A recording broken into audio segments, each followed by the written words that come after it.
Welcome to the Entrepreneurial Blueprint podcast. Real people, real stories. Chasing dreams, overcoming obstacles. Come get inspired and take action.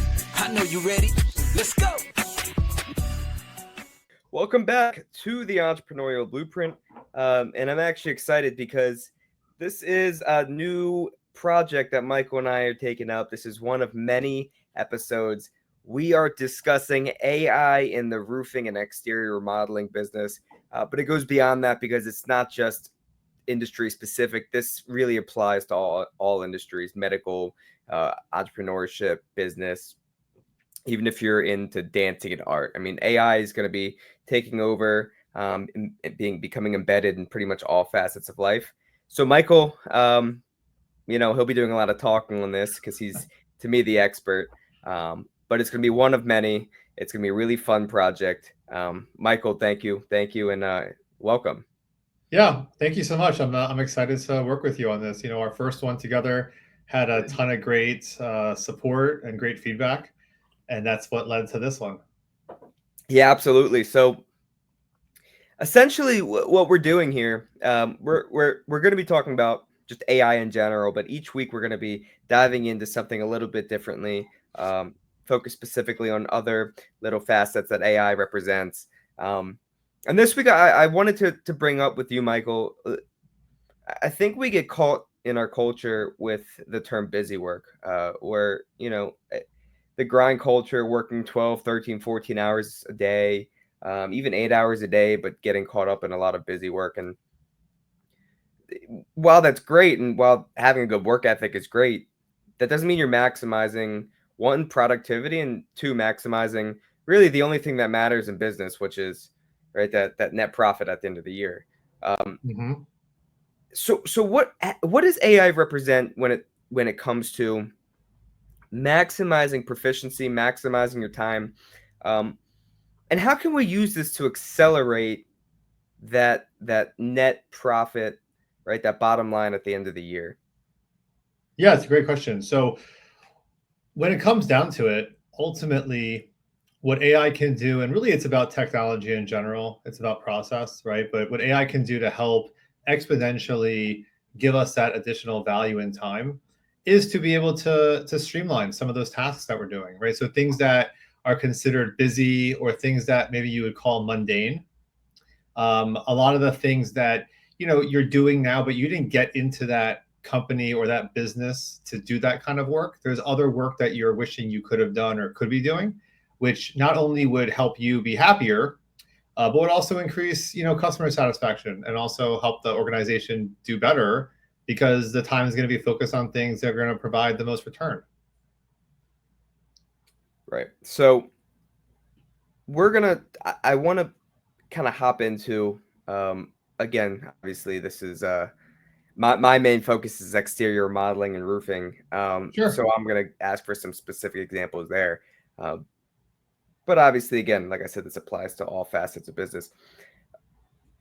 One of the things that I've noticed that we can do now in the exterior remodeling industry is, where it used to be 10 years ago where you had to go out and measure and, we had some softwares that could take pictures and help that out. Well, now we have stuff like satellite imaging. We have CRMs that can calculate everything for us. And one of the cool things that I'm seeing is that the time that it takes to put together a proposal has decreased, tremendously, hours upon hours. The thing that I like that it helps our sales team, it helps pretty much anyone in the company do when you're, like you said, streamlining, creating the proposals, is now spending more time with the customer. So if you can cut out, let's say, 3 hours putting together a proposal, well, that's 3 hours you can now spend working with the customer. Now, you shouldn't need 3 hours, but it's the principle that you can take that time now and work with the customer. What other cool things are you seeing that you can do with AI, especially when it comes to contractors per se?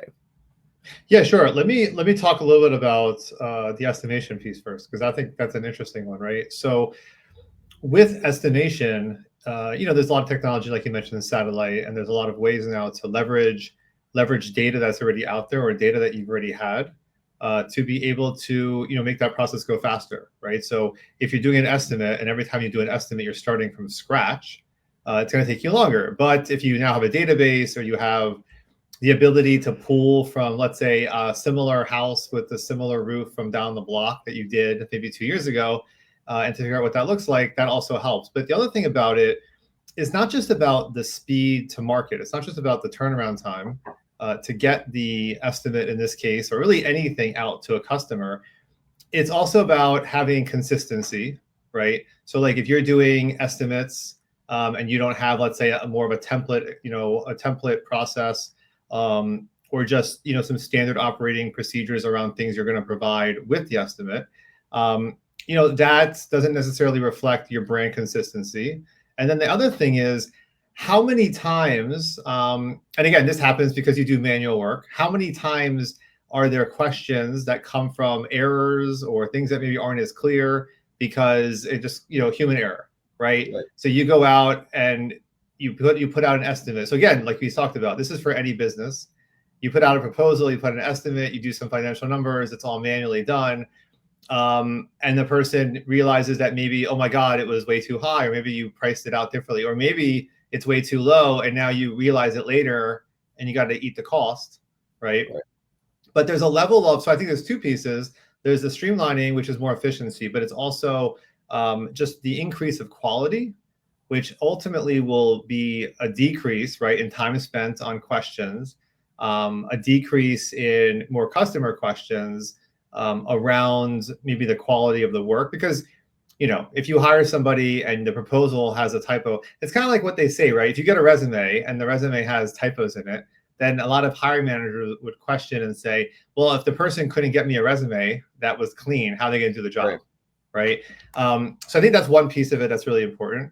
And I think what that does is it allows, like you said, whoever the staff is, the human, to build those relationships, so that it's not just about, let's say, a roofing repair or a roofing replacement. It's about a relationship where now you're going to be able to get repeatable business from referrals, or also if the person, if there's a leak or the brother down the road or whatever, like everyone talks to each other, right? And everybody's always on social media saying, I have a problem with X.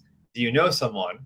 Right. And you got to make sure, every business has to make sure that every customer they work with becomes what you call an apostle client, which basically means someone who, loves you guys so much that will evangelize you and your service.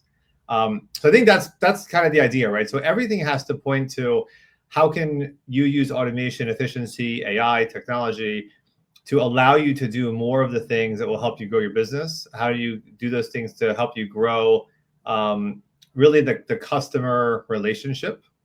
So both on the lead generation side and then the ability for the customers. So some of the technology out there now, it's everything from, using some kind of virtual reality to be able to, see in vivid reality, really, what a new siding job could look like on a house, right? Or what a roofing color could look like on a house. Like I know when we did our roof, it was probably like, I don't even know, 10 years ago. Luckily, my wife is good at picking out colors and kind of envisioning how things look, and colors on the we painted as well. And I was just like, we're at one of the stores, and she said, "What about this picture? What about this color?" I'm like, I need to see it. Right. Like if you can show me the house with the color, with the car that we drive in front, right? Like I could get on board with that. But if I can't, most of us can't see that. So what that's another example where it's not just about providing some kind of value for the customer to be able to see it, but it's also about providing a frictionless experience, right? It's all frictionless. Frictionless is about, you have someone come out and you have a great conversation about a replacement roof. Frictionless is you're able to get that proposal to them, their estimates to them, so they can go ahead and sign because they're already ready to go. If you wait 2 weeks, they might have found somebody else, or they're just like, oh, you know what, I don't need it anymore because maybe it stopped raining, right? Yeah. A lot of these decisions are needs, but they're also emotional. And so with the idea of colors as well, just a very simple example is it becomes frictionless, right? Like how many projects are waiting on someone to pick a color and they can't pick a color. So if you can help them pick colors, that's really helpful. So I think that's one piece. I mean, look, from a mixed reality or XR, as they call it, there's going to be a lot of opportunity to be able to, have more virtual walkthroughs if you're doing remodeling, for people, especially, new builders or people who are doing like full guts of an interior or a new kitchen, right? Like it's no longer going to be, you just see on a 2D piece of paper, like where the oven's going to be and where the counter is going to be, but being able to actually like go inside it. Right. And there's different methodologies of how they're doing that. Some are using more like, virtual reality type stuff with goggles. Some are saying like, oh, we rent this huge warehouse and they're basically projecting, the different designs on the floor so you can like actually walk through your house. Yeah. Which is another fun one. But yeah, I mean, ultimately it's about how do I use technology, just like you would use AI to create, images, custom images, but how do I use AI to essentially take your home and just put on top of it whatever you're looking to do so that people can feel like, wow, that's what I want. Yeah. Yeah, I think one of the cool things, again, that CR3 is doing, obviously we have the franchise model, and we're putting together a lot of what you're talking about where Carney, obviously our CEO, is doing a really good job with it, is buying into all the cool features that's coming out as technology and as AI's becoming better, is helping new franchises embed these in their companies. But I think one of the things that I'm seeing, and I'm sure you have as well, is companies around the country, especially if you're a small company and you've kind of done something so long and it's been working okay, have been reluctant to buy into a lot of these processes that, especially that you've been talking about. It. You speak a lot about the .com scare back in the 2000s. I mean, early 2000s. And eventually people were forced to buy in. I mean, you couldn't do anything now at your company without getting it. So but what is the reluctance? What is the pushback that you're seeing from people? And what is your main, your number one response to them? And then obviously, I want to hear you talk about how that, again, that net profit at the end of the year for them, if they just buy in now, why can actually increase Sure. Ultimately, a lot has to do with change, right? Change is tough. New things are tough. The other piece of it is that not everybody is out there always looking for the newest thing. They're not always paying attention to the newest thing, right? Whether it's in business or in their personal life. There was news today that 16 billion passwords were just essentially hacked and taken over, right? What percentage of people even got that news or care, or even was like, oh, and cared and recognized like, oh my God, how is that going to impact, my bank account, or should I get two-factor authentication, right? It's a very similar thing. So I think one is just there's a reluctance of change. Change is always really hard, right? And that's why when we talk about like, even a color change to a house. I remember when we got our house color, we got our house painted, we went from like the blue that was there to something like lighter. I remember people were like calling me up like, oh my God, you changed the color to your house. And I'm like, it's our house. We live there. It wasn't a complaint, but it was like, people were like, I've driven down this block for 20 years and the color is different now. Well, it's the first thing people see, right? Is the roof and the siding, right? So people get and you don't realize how much people notice things, right? Until you do it and they call or text you about it. But that's just an example of change, right? People just don't like change, even if the change has nothing to do with them, right? It didn't cost them any money. They didn't have to make a decision. Right. It's just like they were driving down the street and they saw it and they're like, oh, I don't like it, right? So that's one thing. The second thing is that people not only don't like change, but they're not out there searching for change. And part of that is because they don't like change.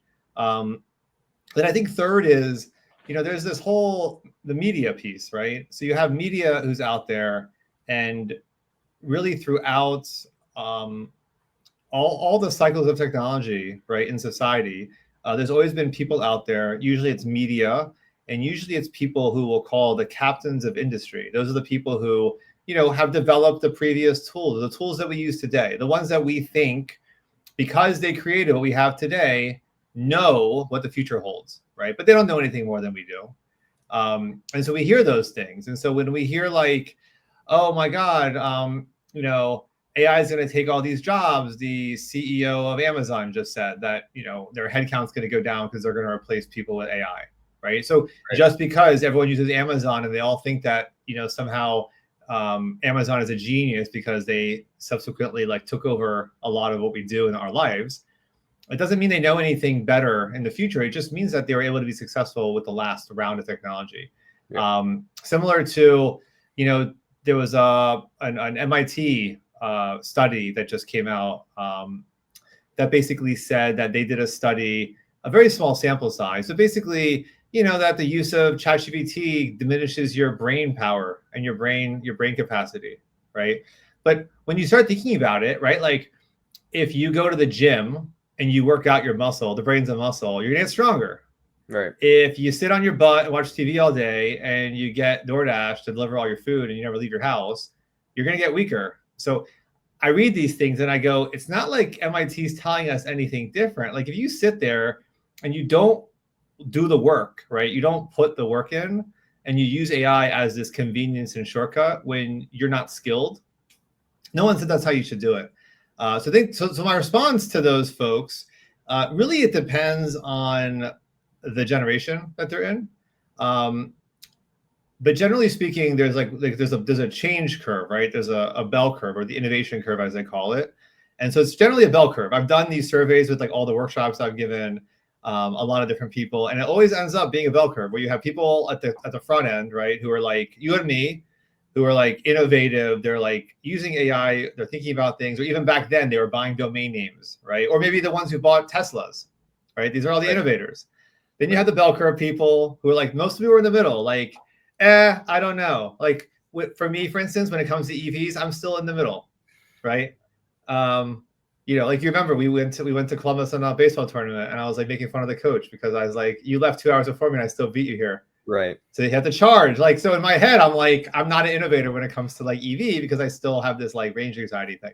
So my point there is that even those of us who are innovative in some areas, there are other areas where people are ahead of us, right? And then you have the people at the lower end who are just like, never going to do it, never going to use it until like they force my hand. Like, I won't stop writing checks until I find out that you will never take my check. But until you take my check, stop taking my checks, I will keep writing checks. Right. And so what I tell them essentially is, I generally try, and I use, like you mentioned, the .com example a lot, right? I try to help people recognize what they live through and then really relate where we are right now in technology and AI to what they've already lived through.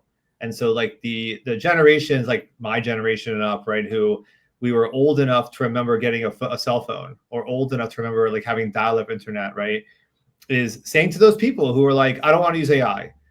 So it could be a teacher, right? It could be anybody who I've had conversations with where they're like, I don't want to use it. I don't like it. I've heard bad things about it. It doesn't work, right?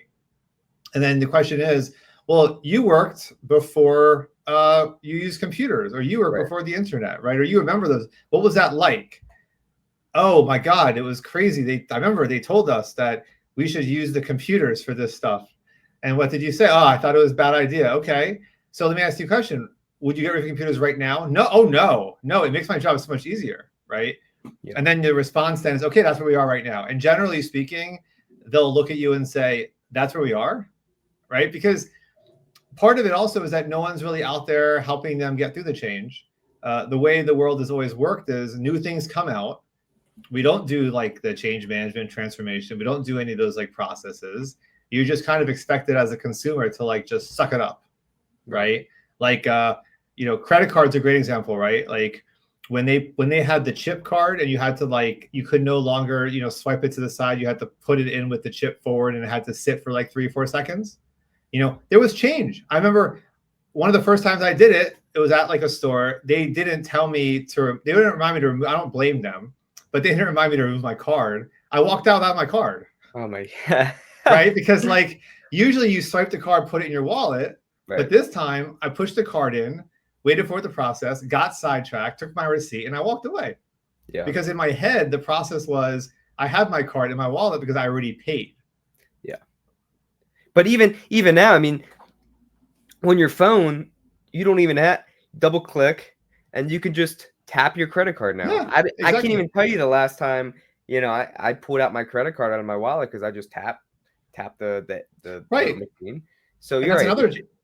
that's another shift, right? Like how many people use contactless? Now, of course, with COVID, that forced a lot of people to go to a cashless experience, right? Right. But But we were how going many there anyway. people are using, like, how many people are predominantly using their phone as a wallet now, right? Where like you have your Apple Pay and you're using your credit cards and you're doing tap to pay, and even your license is on your credit, your phone, right? So these are all just examples of change. It's not just AI. I think that's the important part, right? Is AI has there's a lot of noise out there. And so the idea, part of this conversation here, part of what we're doing is trying to help alleviate the noise and help people really see like what the reality of it is.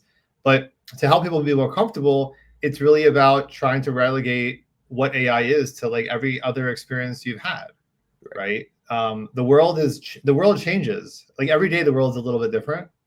AI is what gets a lot of the attention as far as change, but I mean, everywhere has changed. Yeah. And there's two words that you brought up and they on the surface look and kind of sound the same, but are not. Proficiency and time. The proficiency, and I want to step back to the EV for a second. Sure. Not so much about the EV, but the self-drive. It is a self-driving car, right? Yep. A lot of people are still on the fence about self-driving cars. But then I could even make the argument to you, well, that means we're headed to a point that these cars will drive ourselves. Well, instead of wasting time driving, now you could do work in the car, going from appointment to appointment, right? And that's the proficiency. The time, I think, where it differs from proficiency is if you're more proficient, you get more time back.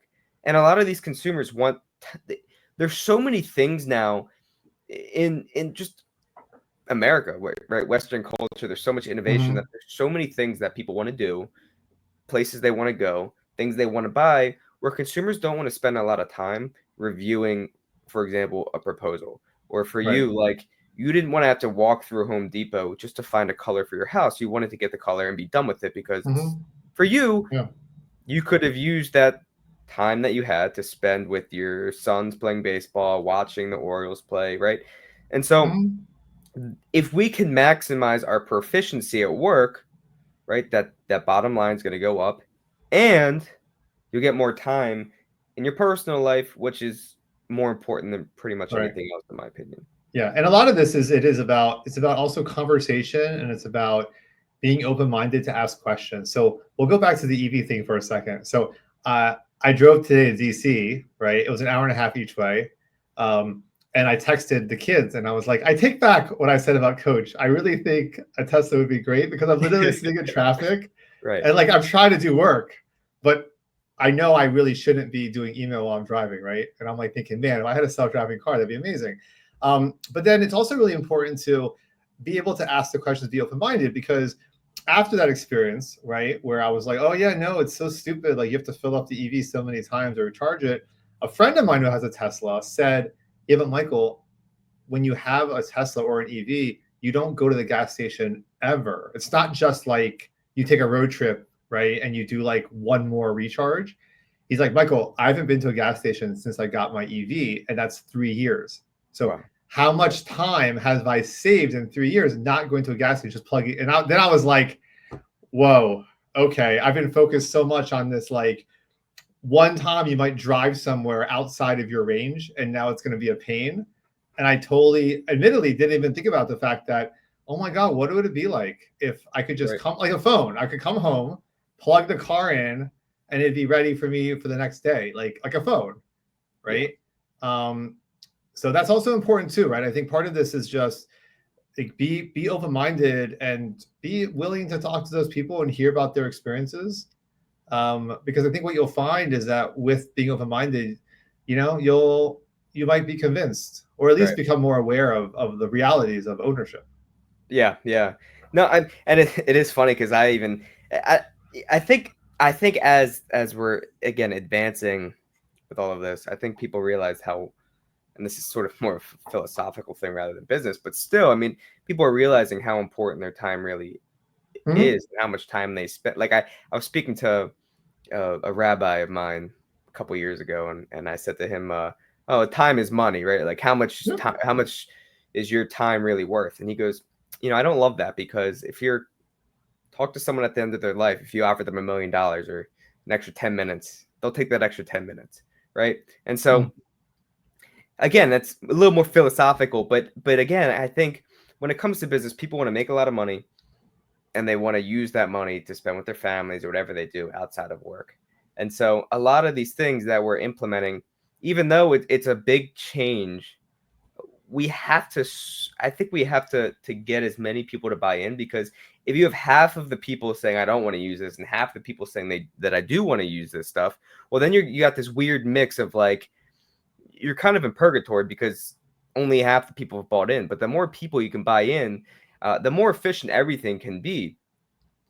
But again, I guess the question is, and you kind of started to discuss it a little bit, but like, how do we get people to buy in, right? Besides telling them, like, is it showing them what we can do with this stuff? Is it trying to nix some of the scary, artificial intelligence is going to become more smart than us and gain emotional intelligence and take over the world, which I personally don't believe that is ever going to happen.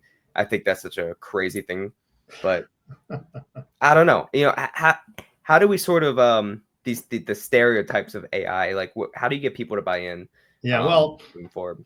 So I think part of it is just trying to take a step back and talk a little bit about what you just talked about, which is more about asking some of those questions that are more clear to people, right? Like, what would you rather be doing with your time on a Sunday? Would you rather be working on invoices or taking your kids to the beach, right?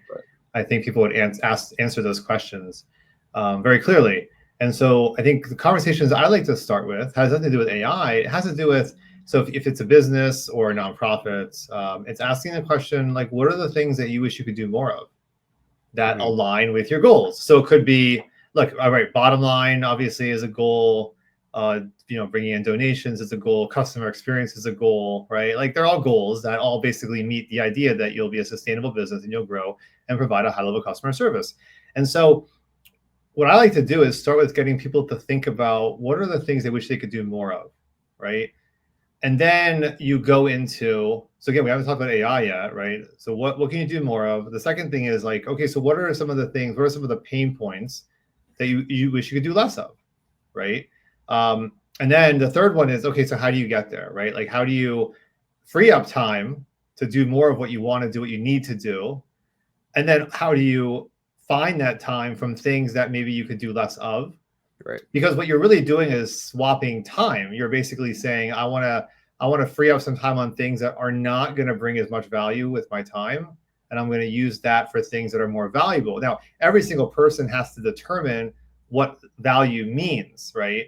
Does value mean, okay, I'm going to save 2 hours and now I get to watch like the Netflix show I really want to watch? Does 2 hours mean I'm going to go to the racetrack? Does 2 hours mean, you know what I mean? Like, it's not up to me or you to say to people like, hey, you're going to save 2 hours. But in the business side, I think there is a lot as far as when you're a business and you say, hey, as a business, I really want to, let's say, as a business, you really want to have X amount of customers, right? And so if your goal is to have X amount of customers, you've got to have certain metrics and KPIs that you have to go after. And so that could mean number of calls. So if the question was, okay, I need to make 20 more calls a day. All right, well, so there are options. You could hire people, right? Like, okay, that's not an option, let's say. So how do I do it with the time that I have right now? So you would say, what are the things that I could be doing differently, right? Whether I'm using a system or maybe I have a team member who could do something else to help me do those things. I think the biggest challenge in small business, when you haven't yet like scaled with a lot of people, is that you'll find that the founders, CEOs are doing a lot of things that are not really moving the business forward, but are just like managing operationally, right? And the only way to grow the business is by, as a leader or as a business owner, is to get yourself out of the weeds, right? And have yourself grow by essentially delegating things to other people. And that's where AI can come in, is AI can be that opportunity to be able to have something streamlined for you, before you figure out if you need a person or a human to have oversight of that. Right. Yeah. No, I think you kind of mentioned two things really important there. Is one, I think one of the things you have to realize is even if you don't want to kind of adapt with the times for your business, well, your consumers are adapting. And if you don't get with Yep. the times, then they're going to leave you behind. Meaning Yeah. they don't want a paper copy of that proposal anymore. They want you to text it or email it to them, and they want to look at it on their own time. They don't want you coming over per se and sitting at their kitchen table and walking through the whole spiel, right? Yeah. And if you don't adapt to that, well, then you're going to lose out on that business. Yeah. I'll give you a great example. I met with an organization this week where they're a service business, and they were talking about they have a web form. It's very similar to doctors, right? Doctors' offices. It's the same kind of thing, right? And so it was this conversation of like, okay, you have to meet your customer where they are, right? So like, how many of your customers are submitting a web form entry for a request for service? And like in my experiences, it's been like, I want to make a doctor's appointment, but I don't have time to do it in the daytime. So like I go online and I say, oh, I want to make a doctor's appointment. Like it's a web form. There's no appointment. They now reach back out to me. And how many times does it take to get an appointment when you're going back and forth, right? So if you had, so for instance, if I wanted to get a doctor's appointment done right now, I generally, if I'm looking for a new doctor, I will not use one that does not have online appointment setting. Right. I won't. I just won't do it because it's a pain in the butt to go through that whole process. And to know that like after my next appointment, I've now got to figure out, because inevitably appointments change, right? And so I'm telling people this. I'm like, you got to meet people where they want to be, which is if they're submitting a web form and now it takes 3 or 4 calls back and forth or emails to get an appointment set, like that's time you're spending that you could be spending elsewhere, right? Because all those follow-up calls are time. Right. But then think about the experience, right? Like, and I'll give you one example for me. I'm supposed to have my annual physical, right? So I web form because the doctor, it's a pain in the butt to get an appointment when you call. So I did a web form, and the web form was like, okay, tell me your preferences and we'll call you. So they've called now 3 times. I apologize, doctor's office. I've not called them back. They sent me a letter. If they would have just given me an ability to set my appointment, it'd be set already. Instead, it's been like literally 3 months. And I'm just like, yeah, I'll get to it. So again, let's take it a step back, right? So it's about how to serve your customer better, right? How to give them a better experience, how to meet them where they are. But then also, it's all about, converting customers, right? It's all about bringing people in, whether or not you are a for-profit, nonprofit, whatever you are. It's always about providing value to the customer. And so if your process elongates that and makes it more painful, then you're not really providing the value that you think you are. Because here's the thing, roofers, siders, I know you're selling your CR3. Okay, fine. Like you're selling roofs and you're selling quality product and siding. But what you're really selling is an experience and a great customer experience, right? That's really what people are buying. Because like, why do I go to one over the other? Like they're all using whatever roofing product, right? So why would I go to one and not the other, right? They're all using the same paint company. Why would I go to one, not the other? So it's about relationships. It's about being frictionless. It's about not being a pain, but like being really simple to use. And I think that's what's kind of happened with the world is, you go online to your insurance company and you see all the doctors. Like, unless you have a referral, what are you looking at? Is like, you're not even looking at where they went to school. You're just like, oh, it's close to my house. Or close to my job, it takes my insurance and I'm going. Yeah. Right. That's like the criteria now. So the more that everyone can really just make it easier for them to engage with you, the better. And so, yeah, I think that's what has to happen. Yeah. Awesome. Well, Michael, this was always a lot of fun. Like I said to the listeners, this is one of many. This is a new project Michael and I are taking up. We'll be back here next Friday. And it's just going to be a multi-part series. We're really going to dive into AI and technology. Michael, you're the expert in this industry. And I really, really do believe that the listeners, people who engage in this are going to take a lot out of it and are really fortunate the fact that you're willing to take your time to do this. Again, we'll be on Facebook, we'll be on Instagram, we'll obviously be on YouTube, LinkedIn. So join us, listen to us, and let's tune back in next week and keep this going, Michael. Amazing. Thank you. I appreciate the time. Good chat today.